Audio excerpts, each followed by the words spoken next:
내가 여기 있나이다 나를 보내소서라는 제목으로 말씀을 살펴보겠습니다. 요즘 우리가 이사야서를 새벽마다 큐티하고 있습니다. 이사야서에 나타나는 하나님은 만군의 하나님, 세계 막강한 아수르를, 바벨론을 거침없이 심판하시는 하나님, 그러는 가운데도 이스라엘 백성들에게 소망을 주시고 남은 자를 통하여서 임마누엘 하시는 구원의 하나님, 그 하나님이 이사야서에서 나타난 하나님은 거룩하신 하나님, 그 하나님 앞에 이사야가 받은 사명입니다. 소명입니다. 사람은 정체성이 누구냐, 뭐냐, 도대체 나는 누구인가, 나가 누구인가를 아는 사람, 정체성이 확립된 사람이 자신감 있게 자립심을 가지고 살아갈 수가 있습니다. 나는 누구이며 나와 관계된 너는 누구이며 또 내가 믿는 하나님은 어떤 분이신가, 이것을 잘 알아야 됩니다.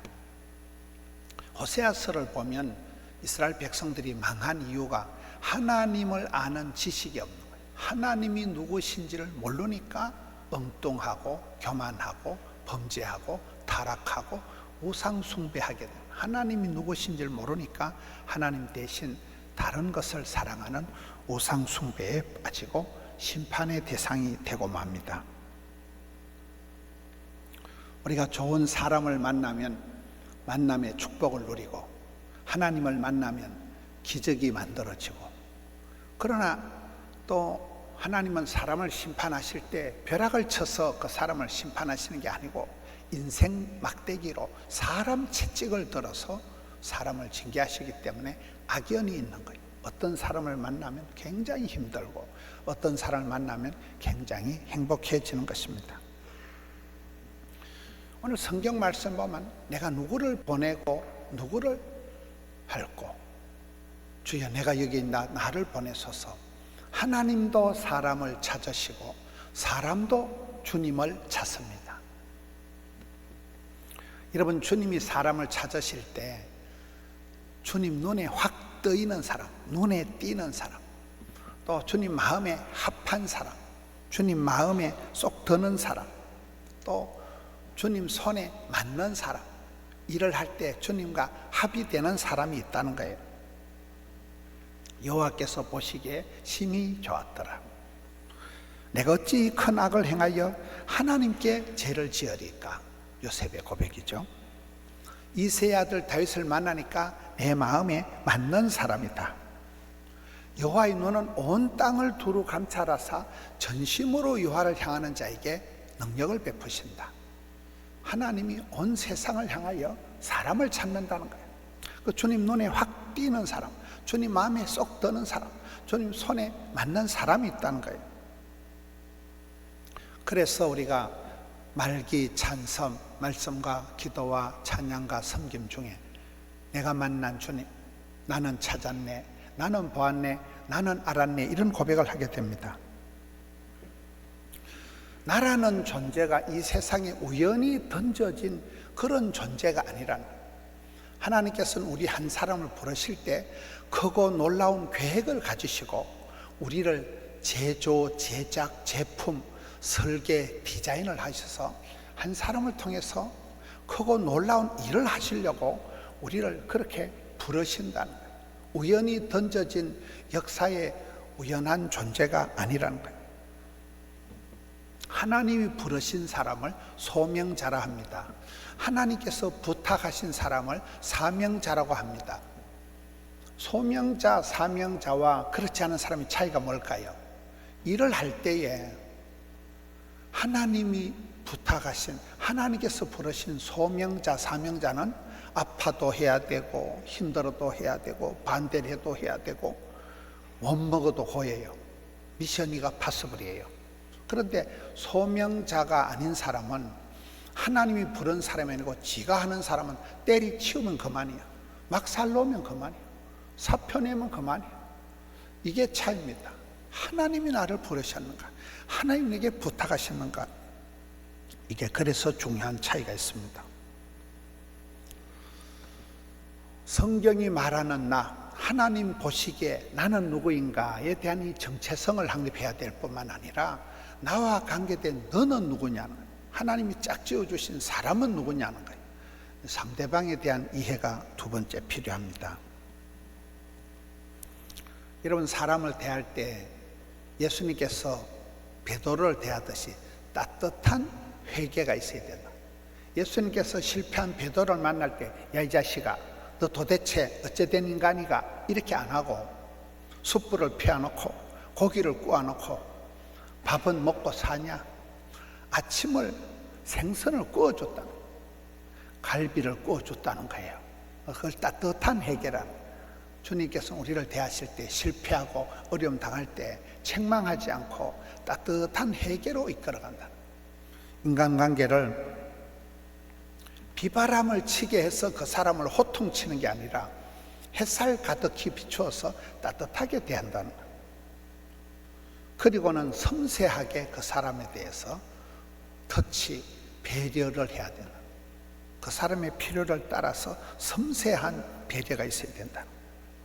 얼렁뚱땅 해치우는 게 아니고 디테일하게 그 사람의 필요를 따라서 목이 마른 사람한테 물을 주고 배가 고픈 사람에겐 밥을 주고 그렇겠죠. 인간관계가 구설이 서말이라도 깨어야 보배이듯이 만나면 중매를 하고 연결을 하고 융합형인 사람이 있고, 만나면 싸우고 만나면 감정 상하고 만나면 기가 빨리는 사람이 있다는 거예요. 여러분, 어떤 사람입니까? 따뜻한 관계, 섬세한 관계, 그리고 만나면 상대방을 하나님께로 연결해주는, 중매를 해주는. 부부관계를 보면 거의 코드가 안 맞습니다만 거의 궁합이 안 맞는 게 맞는 거예요. 그래서 철이 철을 날카롭게 한다. 도무지 안 맞는 MBTI 검사를 해보면, 코드를 보면, 입맛을 보면, 스타일을 보면 거의 반대적인 사람이 부부로 만났지만은, 그래서 철이 철을 날카롭게 하고 오히려 그 모진 사람이 나를 따듬어 주고 나를 철들게 하고 미운정 고운정이 들고 찢고 뽑고 싸우면서 개떡 같은 사이가 찰떡같이 된대요. 화성에 쏜 남자, 금성에 쏜 여자, 전혀 다른 사람이 만나서 스파크가 일어나지만 그것에서 아름다운 가정이 만들어진다는 거예요.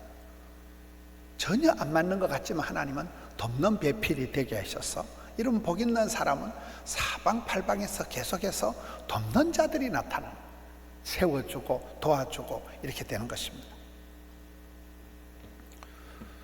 나는 누구이며 너는 누구이며 우리는 누구일까요? 교회는 다일 공동체라고 다양성 가운데 일치를 이룬다는 거예요. 우리가 찬양대를 보면 소프라노가 다르고 알토가 다르고 테너가 다르고 베이스가 전혀 다르지만은 하모니가 만들어지듯이 하나님은 다양한 은사를 가진 우리를 불러서 일체를 이룬다는 거예요. 성격도 다르고 재주도 다르지만 하나님의 교회가 풍성한 원팀을 이루어서 아름다운 공동체가 된다는 거예요.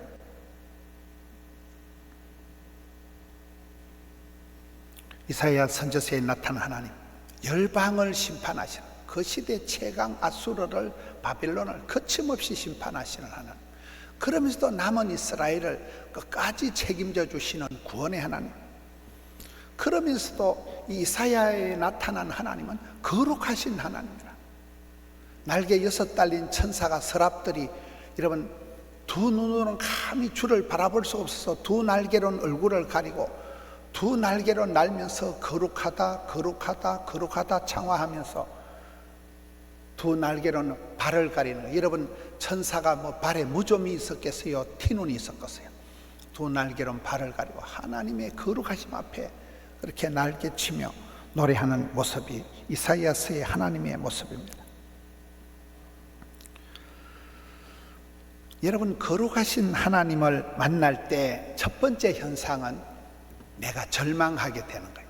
이용규 선교사님이 얘기하는 전능하신 하나님, 거룩하신 하나님을 맞닥뜰 때 나는 한계와 부족과 결핍과 연약을 느낄 수밖에 없는 절망에 빠진다.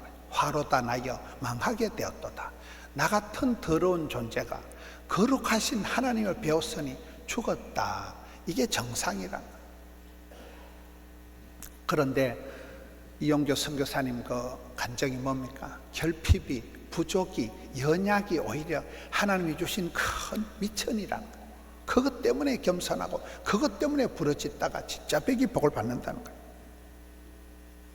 거룩하신 하나님 앞에 우리는 철저히 절망을 해야 됩니다. 한계를 느껴야 됩니다. 나는 할 수 없다. I am nothing. 그럴 때 전능하신 만군의 하나님께서는 성령의 불을 보내서 천사가 핀 숯을 가져다가 이사야의 입술을 정결하게 해줍니다. 여러분, 힘으로, 능으로, 깡으로, 돈으로 안 되는 신앙생활이 성령의 권능으로만 된다는, 성령의 기름 부으심, 성령의 불꽃 같은 역사로만 이사야가 정결하게 되어서 절망 끝에 소망이 나타나서 이제 그가 부름받게 되는 것입니다. 우리가 신앙생활 할 때 거룩을 감당하면 권능은 저절로 나타납니다. 가정의 목적은 신랑 신부가 행복한 게 아니라 거룩을 감당하면 행복은, 성공은, 웰빙은, 축복은 저절로 따라온다. 이사야서의 하나님은 거룩하신 하나님입니다. 우리가 주기도문에도 여호와의 이름, 하나님 이름이 거룩히 여김을 받으시며, 거룩을 신명기에도 보면 너희가 건너가 차지할 땅에서 장구하기 위해서는 하나님 앞에 거룩을 감당하라는 것입니다. 나시린같이, 다니엘같이 인정사정 따라 살아가지 말고 선명한 뜻을 정하고 뜻깊은 삶을 살아가라는 것. 하나님의 방법은 사람입니다. 하나님은 그 시대마다 사람을 불러서 그 시대에 그 땅에서 그 사람을 들어서 역사하십니다. 우리가 성경을 보면 재밌는 것이 제도권 안에서 예루살렘 다운타운에서 인재가 쏟아진 역사가 없어요. 베들레헴 산골짜기에서 국민학교도 못 나온 농사꾼 다윗을 불러가지고 성군 다윗을, 최고의 용사요, 신이요, 뮤지션을 만들어서 성군 다윗으로 이스라엘을 통일합니다. 여러분, 다니엘이 누굽니까? 나라가 망하고 성전이 불타고 집안이 폭삭망하고 10대에 포로로 끌려가서 70년 포로 생활을 지나고 80대 후반까지 그런 포로 수용소에서 다니엘을 들어 쓰십니다. 모세가 누굽니까? 40년 주기로 꺾어진 인생, 미디안 광야에서 80 노인이 되어서 완전히 희망이 절망이 되고 기진맥진 탈진한 80 노친네를 불러가지고 120세가 되도록 기력이 쇠하지 않고 눈이 흐리지 않도록 출애굽의 지도자로 들어 쓰시는 분이 하나님이십니다. 갈릴리 바닷가에서 갈릴리 수산고등학교도 못 나온 베드로를 불러서 천국 열쇠를 맡기신 분이 우리 하나님의 구원 역사라는, 하나님의 부르심을 보라는, 하나님의 사람은 스펙은 없어도 스토리를 만들어 가는데 하나님은 누구든지 얼마든지 불러서 변방에서 아웃사이드에서 찌질한 것들을 불러가지고 여러분 다운타운을, 예루살렘을 지식 있는 자를 무색하게 하시는 분이라는 거예요. 하나님 손에 붙들린 한 사람이 항상 역사와 나라와 민족을 새롭게 합니다. 부름받고 쓰임받고 사랑받는 한 사람이면 충분하다는 거예요. 찬양대에도 어느 한 열심쟁이 한 사람이 나오면 그 사람이 핵이 되어서 핵융합적인 일이 난다. 사람을 모으고 헌신을 하고 불을 일으킵니다. 어디 던져가렸습니다. 전도하는 한 사람이, 우리 유현태 장로님은 10년 동안 4,000명을 전도하고 전도비만 개인적으로 8억 9억 원을 썼다 이러더라고요. 오늘 정다인 목사님, 나이가 많습니다. 정다인 목사님 할아버지입니다. 투석을 합니다. 몸이 저렇게 안 좋은데도 2,000명을 양육한 거예요. 불철주야 그냥 뛰어갑니다. 얼마나 멋집니까? 한 사람이면 얼마든지 불씨가 되고 한 알의 밀알이 많은 열매를 맺듯이, 한 톨의 씨앗이 큰 숲을 이루듯이, 이게 하나님의 구원 역사 방식입니다. 내가 누구를 보내며 누가 우리를 위하여 갈고 내가 여기 있나이다, 나를 보내소서. 하나님은 사람을 찾고 사람은 또 주님을 찾는 거예요. 저는 우리나라 말 중에 임자라는 말을 좋아합니다. 옛날에 남편이 아내를 대할 때 임자 이렇게 하잖아요. 임자가 뭡니까? 여러분, 환자가 좋은 의사를 만나면 쪽집게, 임자 만나면 병이 똑 떨어져요. 축구 선수가 히딩크라는 멋진 감독을 만나면 거기서 박지성이가 나오고 이영표가 나옵니다. 학생이 선생님, 교수님 잘 만나면 팔자로 고쳐버려요. 인생관, 세계관이 달라지는 거예요. 길이요 진리요 생명이신 주님이 임자니까 사람은 임자 주님을 찾고 하나님은 사람을 찾는, 내가 누구를 보내고 누가 우리를 위하여 갈고 할 때 오늘 이사야가 제가 여기 있나이다, 나를 보내소서, 하나님 이렇게 자원하는 사람을 쓰시는 거예요. 자원하는 마음이 있어요. 다윗이 범죄했을 때 구원의 즐거움을 회복시켜주고 자원하는 심령을 줬어요.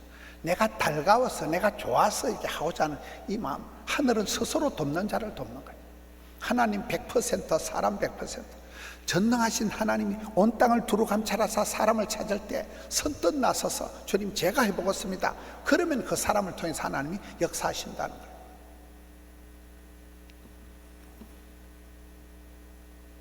계란이 지가 깨고 나오면 병아리가 되지만 너무 깨면 후라이밖에 안 된다 그러잖아요. 후라이 같은 인생을 살지 말라는 거예요. 하나님께서는 우리를 불러서 험한 세상 가운데 가라, 가서 제자 삼으라, 애굽 땅 바로에게 가라. 이 어두운 세상에 가서 네가 한 줄기 빛이 되거라, 썩어가는 세상 한복판에 들어가서 너는 소금 덩어리가 되거라. 이게 하나님의 말씀입니다. 부름받고 쓰임받는 사람은 하나님이 소명해 주시고 하나님이 사명을 맡겨주신 사람은 어디 가든지 주님 눈에 확 떠이네, 주님 마음에 쏙 드네, 주님 손에 맞네, 그런 사람이 되어서 한 시대를 멋지게 아름답게 쓰임받을 수 있습니다. 베드로가 주님 부르실 때, 주님 말씀하실 때 앞뒤 계산하지 않고 그냥 우악이 걸치고 바닷물에 첨벙 뛰어들었잖아요. 이 바닷물에 뛰어들으니까 몸이 차가운 거 아닌가? 이거 괜히 드라이 클리닝 하려면 돈 드는 거 아닌가? 그렇게 계산할 때는 하나님이 안 쓰신대요. 그냥 뛰어들면 하나님이 다 책임져요. 몸을 던지는 사람, 헌신하는 사람을 쓰신다는 거예요. 자원하는 사람을 쓰신다는 거예요.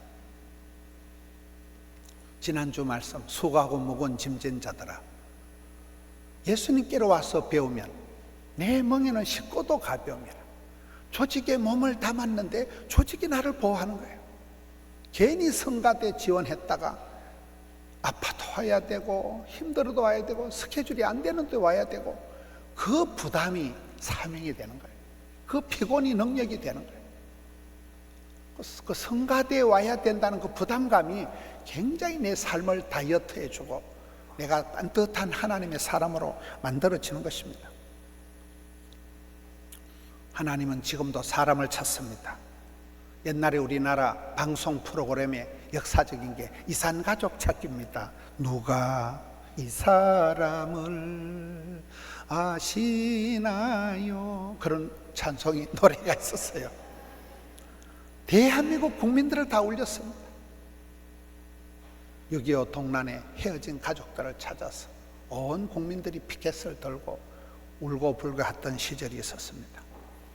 사람을 만난다는 건 그렇게 눈물 나는 일입니다. 하나님은 지금도 사람을 통해서, 하나님 방법은 사람이라, 사람을 통해서 역사를 이루어 가시는데, 인재를 널리 구한다, 인재를 발굴하고 인재를 등용하고 이런 말이 있습니다. 인재가 6가지가 있다라고요. 돈이 되는 사람, 재물 재자를 써서 효자 상품, 히트 상품이 있듯이 혜태, 브라보콘, 농심, 새우깡 그 하나만 가지고 그 회사 먹여 살린다 이러잖아요. 농심, 신라면 이런 가지고 그 회사가 먹여 살리는 효자 상품이 있듯이 한 사람이 일어나면 사돈의 8촌까지 먹여 살립니다. 기둥 같은 사람, 인재라고 해요. 제주꾼이에요. 제주꾼. 탤런트가 뛰어난 사람. 적재함할 때 그 제자, 복을 쌓아가는 사람 인재가 있습니다. 이슬 제자를 써서 철밥통같이 자리만 차지하는 인재가 있습니다. 재앙 제자를 써서 저 인간이 재앙을 불러들인다. 재앙을 불러들이는 인재가 있다는. 여러분 어떤 인재가 될 것 같습니까?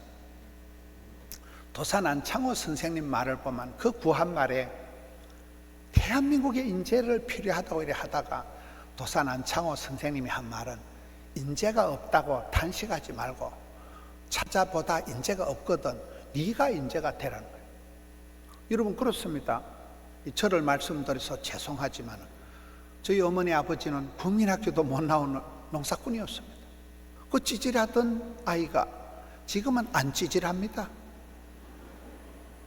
하나님은 그런 변방의 시골촌 뜨기에 그런 소신병 환자를 불러다가 얼마든지 쓰신다.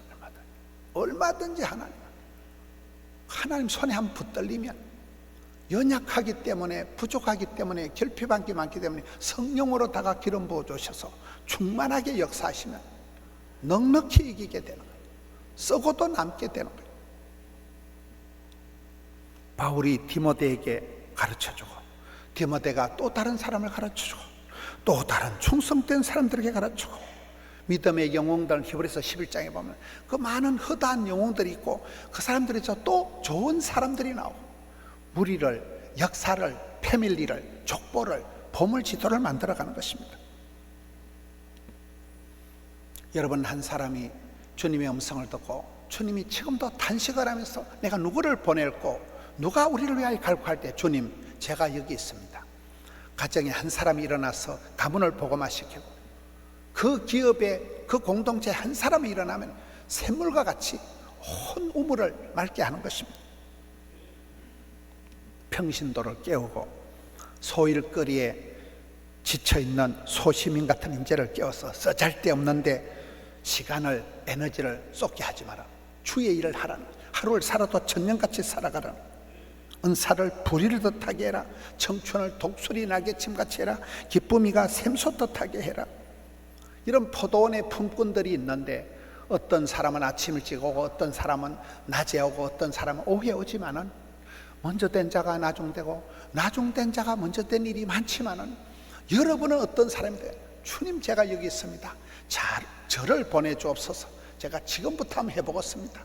그러면 먼저 된 자가 나중되고 나중된 자가 먼저 된 일에 내가 들어가는 거예요.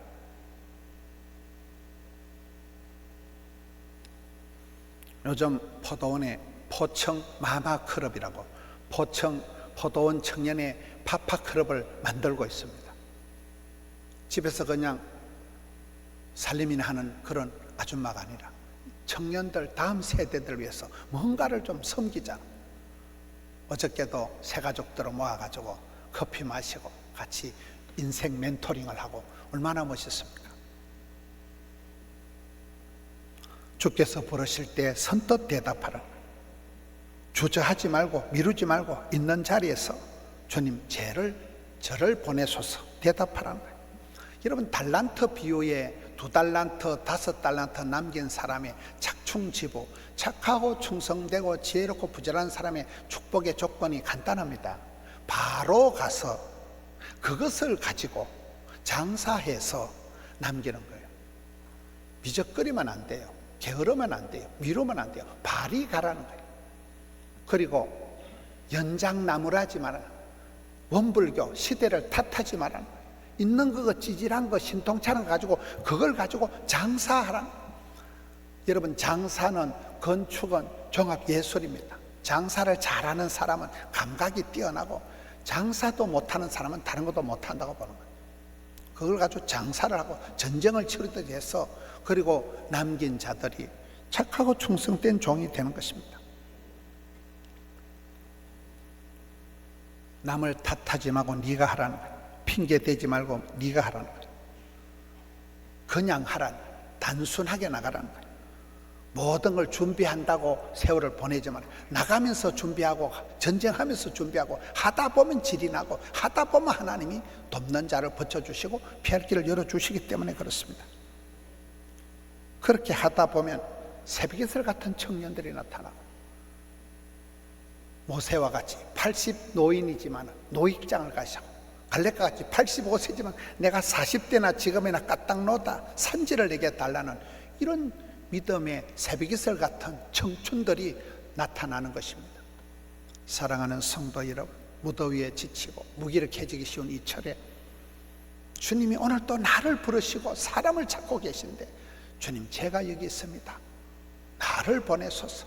부족한 것만 사오니 성령으로다가 이열치열 충만하게 기름 부어 주시옵소서.